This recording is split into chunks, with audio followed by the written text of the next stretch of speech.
प्रणाम। वंदे भारतम इनिशिएटिव के लिए मैं अदानी ग्रुप का बहुत आभारी हूँ। वंदे भारतम नाम सुन के ही देशभक्ति जागृत हो जाती है और इसीलिए मैंने निर्णय लिया है कि ये पिच मैं हिंदी में ही दूंगा। हालांकि मेरी मातृभाषा मराठी है, फिर भी हिंदी में ही पिच देने का मैंने निर्णय लिया है। मैं अपने बारे में संक्षिप्त में बताऊंगा। मेरी परवरिश मेरे दादाजी ने की है ज़्यादातर, क्योंकि स्कूल से आते ही छुट्टियों में वगैरह मैं हमेशा मेरे दादाजी के पास रहता था। मेरे दादाजी इंडियन आर्मी से रिटायर्ड मेजर है और उन्होंने 4 जंगें लड़ी है। मेरे पिताजी भी एक कंस्ट्रक्शन में काम करते थे, मतलब एक कंस्ट्रक्शन व्यवसायिक थे और गवर्नमेंट कॉन्ट्रैक्टर थे। तो रत्नागिरी में इनका नाम बहुत प्रसिद्ध है।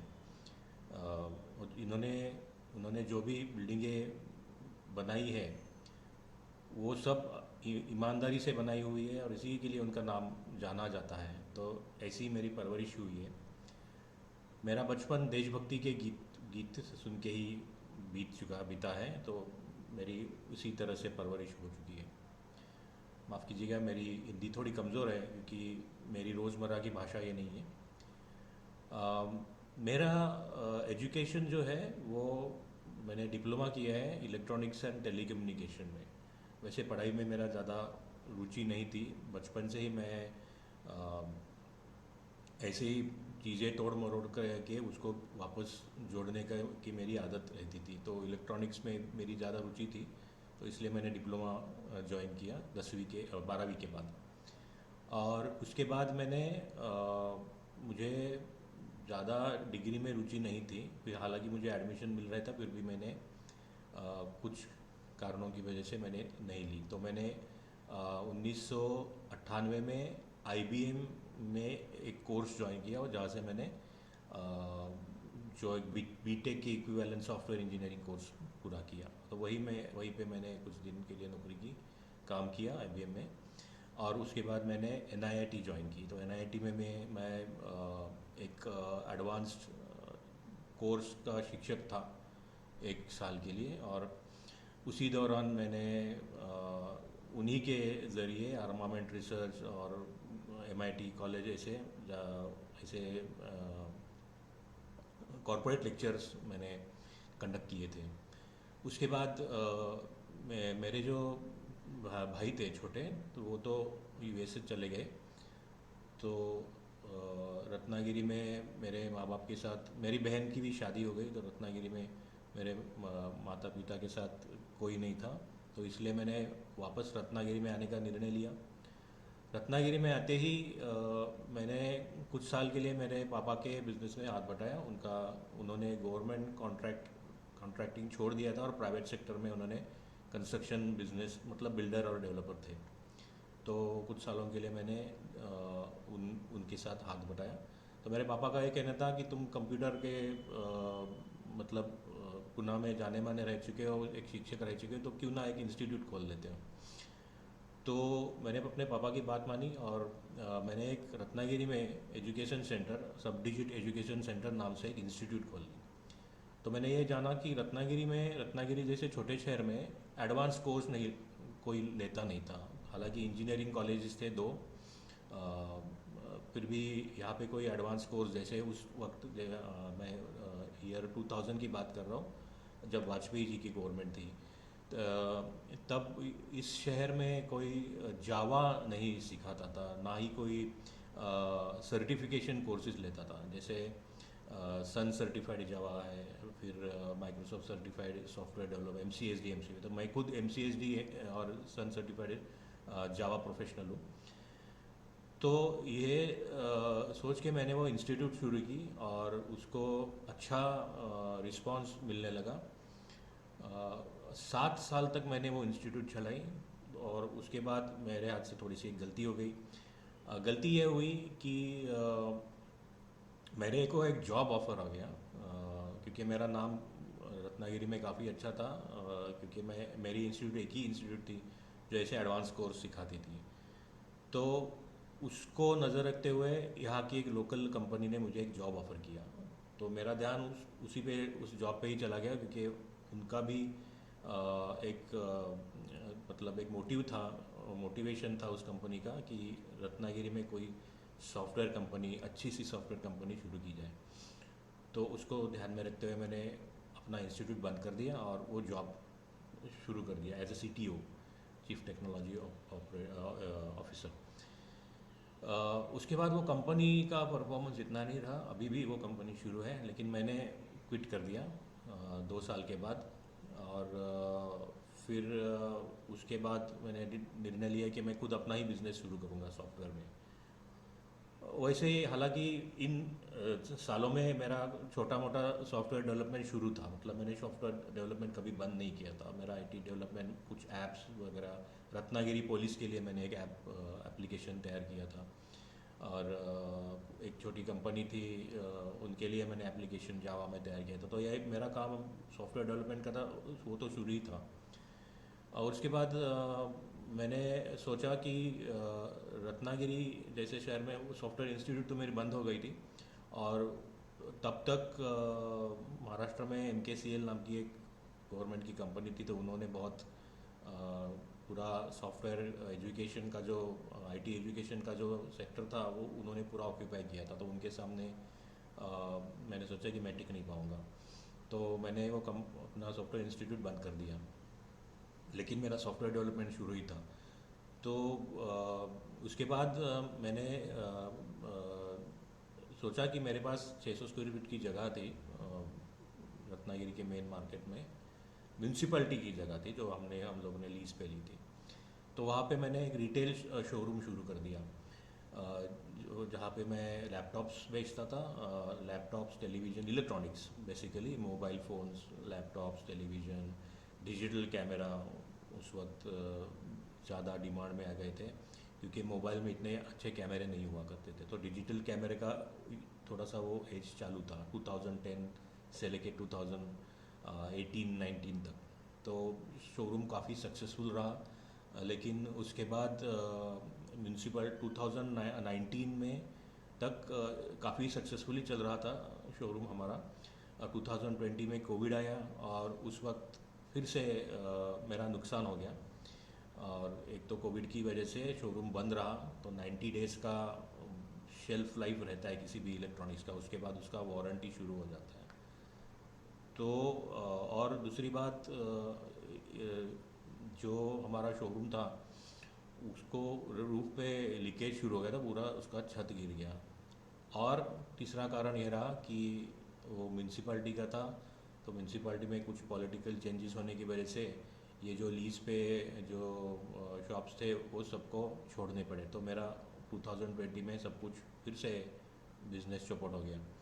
तो जो भी मटेरियल था वो उसको मैंने अमेज़ोन पे और OLX पे वगैरह बेचकर उसको बंद करवा दिया। और एक बात मैं कहना चाहता हूँ कि जब अमेज़ोन ने मार्केट में एंट्री ली तो बहुत सारे लोगों का नुकसान ऑलरेडी होना शुरू हो गया था। तो मेरा भी इलेक्ट्रॉनिक्स में तो बहुत ही नुकसान हो गया था। अमेज़ोन पे बहुत डिस्काउंट पे बेचते थे वही चीज़ें जो मैं अपने दुकान में बेचता था। खास करके डिजिटल SLR कैमराज में मेरा अच्छा काफ़ी नाम था। कोकन जोन में मैं एक ही था जो DSLR बेचता था। तो अमेज़ोन पे काफ़ी सस्ते मिलते थे। तो ये मेरा एक अनुभव रहा है कि ये जो बड़ी बड़ी कंपनियां हैं जैसे फ्लिपकार्ट, अमेज़ोन है, तो इनकी वजह से लोकल लोगों का बहुत नुकसान हो रहा है। खास करके इलेक्ट्रॉनिक्स में तो मैंने बहुत नुकसान झेला है। कभी कभी मैं कुछ चीज़ें जैसे DSLR है, कोई मोबाइल फ़ोन है, कोई लैपटॉप है, तो उसको नुकसान में ही बेचना पड़ता था। तो ये मेरा एक बहुत कड़वा अनुभव रहा है। और यही सोच थी कि 2020 के कोविड के लॉकडाउन में मैंने सब बंद कर दिया था और घर में मैंने 6 महीने शांति से बिताए, मेडिटेशन बहुत किया और मेरे दिमाग में कुछ आइडियाज़ आने लगे। तो उसी वक्त स्टार्टअप इंडिया का एक चैलेंज आया था, NSG का, नेशनल सिक्योरिटी गार्ड्स का, ड्रोन के सिलसिले में, ड्रोन सिक्योरिटी। तो मैंने उसको उसमें अप्लाई कर दिया। मेरे जो आइडियाज़ थे उसमें मैंने अप्लाई कर दिया। तो मैंने कभी नहीं सोचा था, लेकिन मैं लास्ट लेवल तक सिलेक्ट हो गया। जो लास्ट 3 स्टार्टअप्स थे उनमें से एक मैं था एज एन इंडिविजुअल।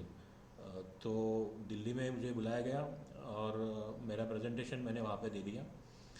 लेकिन उन तीनों स्टार्टअप को सिलेक्ट नहीं हुए, मतलब एनर्जी को इतना अच्छा नहीं लगा हमारे आइडियाज़।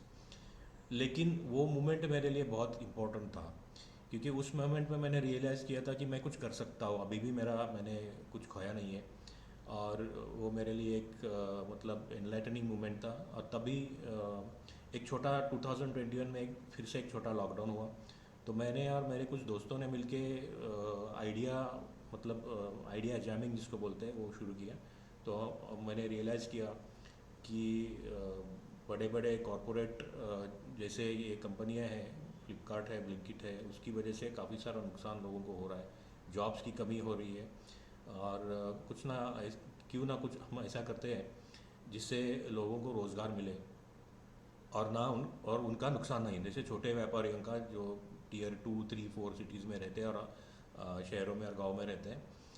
तो क्योंकि हमारे यहाँ तो ऐसे मुझे दिखाई दिया कि अमेज़ोन के डिलीवरीज गांव में भी जाते हैं। तो इसलिए वो लोगों का आदत पड़ गई है और वो लोग लोकल शॉप में ज़्यादा नहीं जाते, कम जाते हैं उस पर। वो फिर से अभी डिलीवरी ऐप्स जैसे ब्लिंकिट है और मतलब with all the good faith to Blinkit, I am nothing against Blinkit, लेकिन उसकी वजह से नुकसान भी हो रहा है लोकल व्यापारियों का। तो तो मैंने डिसाइड किया कि इसकी ज़रूरत क्या है, 25% मतलब कमीशन लेने की वगैरह ज़रूरत क्या है। क्यों ना हम लोग ऐसे जैसे व्यापारियों को जैसे लोकल किराना वाले हैं, लोकल रिटेलर्स है, अलग अलग लोकल टैलेंट भी बहुत है, कलाकार भी बहुत है। हर गांव में कलाकार रहते हैं, हर गांव में, हर छोटे मोटे शहरों में आर्टिसंस रहते हैं, हैंडी क्राफ्ट बनाने वाले रहते हैं। तो क्यों ना हम उनको एक प्लेटफॉर्म दे दें। तो मैंने उस पर 2021 में काम शुरू किया था। वो आइडिएशन ही था, 6 महीने के लिए आइडिएशन ही रहा। मैंने बहुत सारी 1-2 किताबें लिखी उसके ऊपर, वो पूरा आइडिया मैंने उसमें लिख दिया। और ऐसा करते करते मैंने छोटे मोटे काम भी मैं लेता था सॉफ्टवेयर के। कोई वेबसाइट बनाना हो, कोई किसी का एप्लीकेशन बनाना हो, किसी का मतलब रिटेल या ऐप बनाना हो, तो मेरा उसी में चल रहा था। 2022 में मेरे फादर एक्सपायर हो गए, तो हम लोग ने कंस्ट्रक्शन का बिज़नेस बंद कर दिया। और मैं अपने माता पिता का आभारी हूँ, क्योंकि उन्होंने मुझे छत दिया है, खाना पीना उन्हीं से चल रहा है। तो मेरा इनकम इतना नहीं था, फिर भी मेरा काम शुरू ही था। तो अब मैंने जब ये हम लोग ने आइडिया जैमिंग किया था 2021 में, ये ऐसा प्लेटफॉर्म देने के लिए, तो मैंने उस पर ऊपर काम शुरू किया था। और साइड में ये सब चल रहा था, वेबसाइट वगैरह बनाने के लिए थोड़ा बहुत पैसा इकट्ठा होता था।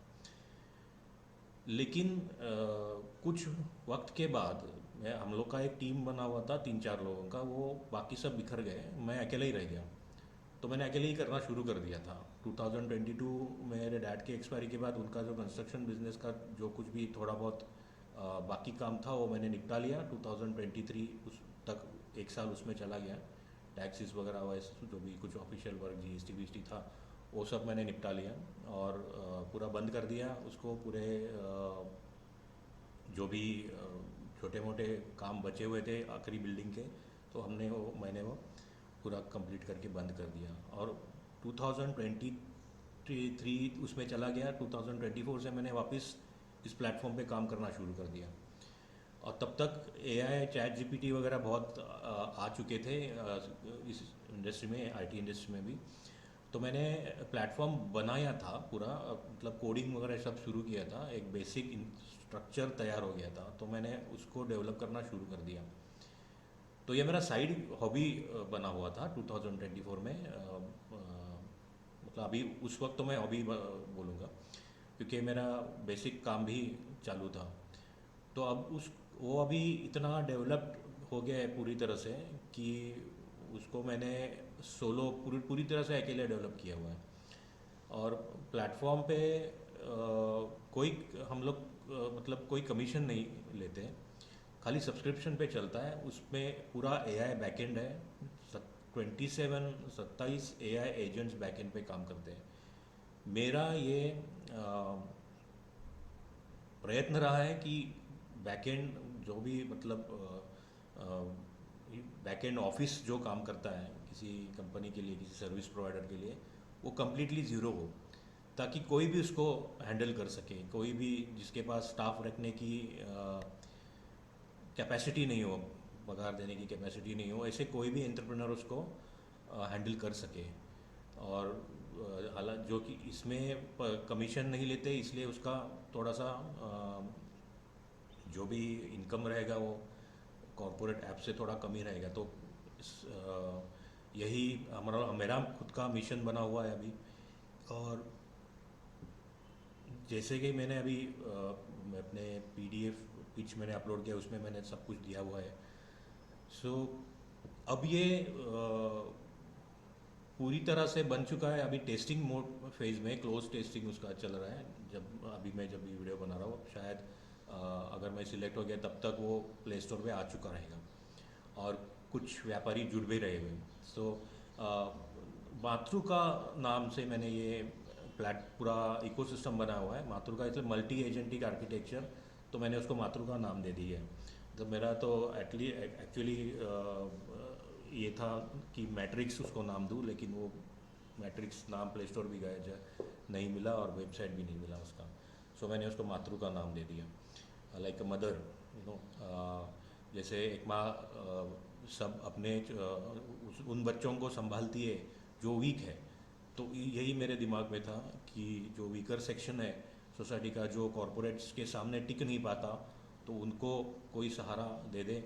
तो इसीलिए मैंने उसका नाम मातृका रख दिया। अब मेरे सारे जो 27 एजेंट्स हैं उनका भी नाम पुराणों से लिया हुआ है। जैसे नारद जी है, व्यास है और अश्वत्थामा है। तो वो पूरे सारे एजेंट, उनका जैसे पुराणों में हमारे पात्र है उसी वही काम करते हैं। जैसे व्यास जी नॉलेज का काम करते थे। कोई व्यापारी किसी बैंकिंग के वगैरह चक्कर में लोन में वगैरह फंस गया हो, तो व्यास जी उसको सपोर्ट देते हैं जी, ठीक है। और मेरे ऐप पे एक असिस्टेंट है, एआई असिस्टेंट, उसका नाम मैंने रखा है रघु। तो रघु ये नाम राजेश खन्ना की फेमस मूवी बावर्ची से आता है। तो वो कोई भी काम रघु कर लेता है, तो इसीलिए मैंने वहाँ पे उस ऐप पे एक असिस्टेंट रखा है, एआई असिस्टेंट, उसका नाम है रघु। तो वो व्यास जी से ज्ञान प्राप्त करता है और बैकएंड से, और आपको ऐप पे दे देता है। सो ये जो इकोसिस्टम बना हुआ है, तो ये पूरी तरह से ज़ीरो ह्यूमन बनाने की मैंने कोशिश की है।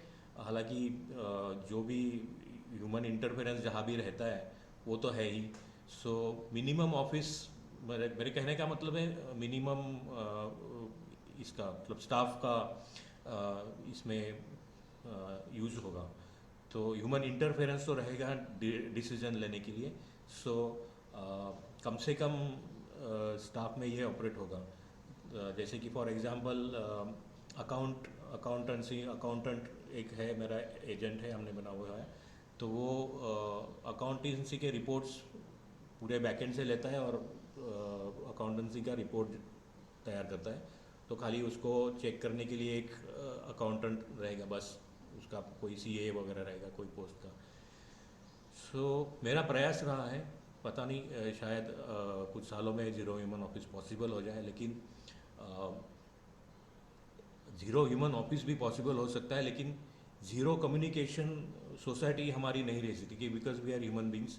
और ह्यूमन बींग्स को पर्सन टू पर्सन कम्युनिकेशन बहुत इंपॉर्टेंट है। अदरवाइज सारे डिप्रेशन में चले जाएंगे, कोई कम्युनिकेशन नहीं रहेगा। एआई का कम्युनिकेशन वो सब मतलब उसके ड्रॉबैक्स हैं एआई के। सो ये पायलट प्रोजेक्ट में अभी, जब भी मैं वीडियो अभी ये बना रहा हूँ, आज तारीख है 3 जुलाई, तो अभी लॉन्च नहीं किया है, लेकिन मैंने कुछ फोरम्स में इसकी चर्चा शुरू कर दी है रत्नागिरी में। तो लोगों को मालूम है कि ऐसा कुछ आने वाला है। सो काफ़ी सारे व्यापारियों ने मुझे थम्स अप दिया हुआ है कि okay, we will support this if you are मतलब since you are doing this, because many people know me in Ratnagiri because of my father. और अभी तो बस मैं इतना ही बता सकता हूँ। और मैं धन्यवाद करता हूँ अदानी ग्रुप का। और ये जो आपका जो नाम है वंदे भारत भारतम, तो ये नाम ही बहुत इंस्पिरेशनल है। और काफ़ी इंस्पिरेशन मैं जैसे मैंने पहले बताया था कि मैं छुट्टियों में हमेशा मेरे दादाजी के साथ रहता था, जो आर्मी से रिटायर हो गए थे, मेजर पोस्ट से। सो वो हमेशा मैंने गांव का लाइफ देखा हुआ है। हालांकि मैं ये छोटा शहर है रत्नागिरी, उसी में, और पुणे में मेरा एजुकेशन, थोड़ा सा एजुकेशन कुछ साल मैंने पुणे में बिताए थे। और सो गांव का लाइफ, मतलब हमारे यहाँ जो गांव है वो काफ़ी, वहाँ पे यहाँ पे जंगल बहुत रहते हैं। तो मैं बेसिकली ऐसा आदमी हूँ जो रिमोट एरियाज़ प्रेफर करता हूँ रहने के लिए। वो भी एक वजह है मैं रत्नागिरी में ही हूँ। और ये इंटरनेट और ये सब की वजह से यहाँ पे कोई कनेक्टिविटी का इशू नहीं है, तो मुझे सारे, मतलब मैं I check out all the global events. So मेरा अभी ऑफिस बना हुआ है घर के बेसमेंट में। तो ये बेसिकली गैरेज था। टिपिकल सिचुएशन, मैं इस सिचुएशन में पड़ गया हूँ। ऐसा कुछ नहीं कि माइक्रोसॉफ्ट ने और एप्पल ने गैरेज में खोला था तो मेरे को गैरेज में करना है, तो ऐसा कुछ नहीं है। तो मैं वो नसीब में ही मेरे था, वो मेरे घर के गैरेज में मुझे ऑफिस बनाना पड़ा। आपको दिखा देता हूँ। ये मेरी किताबें, ये मेरा ऑफिस है। और ये कुछ चीज़ें मैंने रखी हुई इधर, ये मेरा कंप्यूटर है, और ये मेरा 3D प्रिंटर है, और ये मैं हूँ। सो तो बस इतना ही मैं बताना चाहता था। बाकी जो ऐप के बारे में मैंने प्रेजेंटेशन अपलोड किया हुआ है, फाइनेंशियल्स जो मुझे समझ में आता है वो मैंने अपलोड किया है। और बाकी मैं इतना टर्मिनोलॉजी में इतना अच्छा नहीं हूँ। ईबिटा क्या है, फिर सैम टैम क्या है, ये मुझे अभी पता चला है। तो मैं तो एक बिजनेसमैन का बेटा हूँ, और मैंने बिजनेस ही सीखा है। तो एक जो छोटे शहर का व्यापारी रहता है, उस वही मेरा थॉट्स रहता है, थिंकिंग रहता है। और so that's it. Thank you very much Adani group for this initiative to connect people सारे भारतवर्ष के छोटे छोटे शहरों में और ज़िलों में। इनको कनेक्ट करने के लिए मैं बहुत आभारी हूँ, अदानी ग्रुप का और गौतम जी अदानी का, इन सब का मैं आभारी हूँ। और मैं अपना पिच यहीं पे ख़त्म करता हूँ। आशा है आपको मेरा पिच अच्छा लगा हो। इतना प्रोफेशनल नहीं था, मैंने अपने दिल की बात रखी है। और बस इतना ही। थैंक यू, धन्यवाद।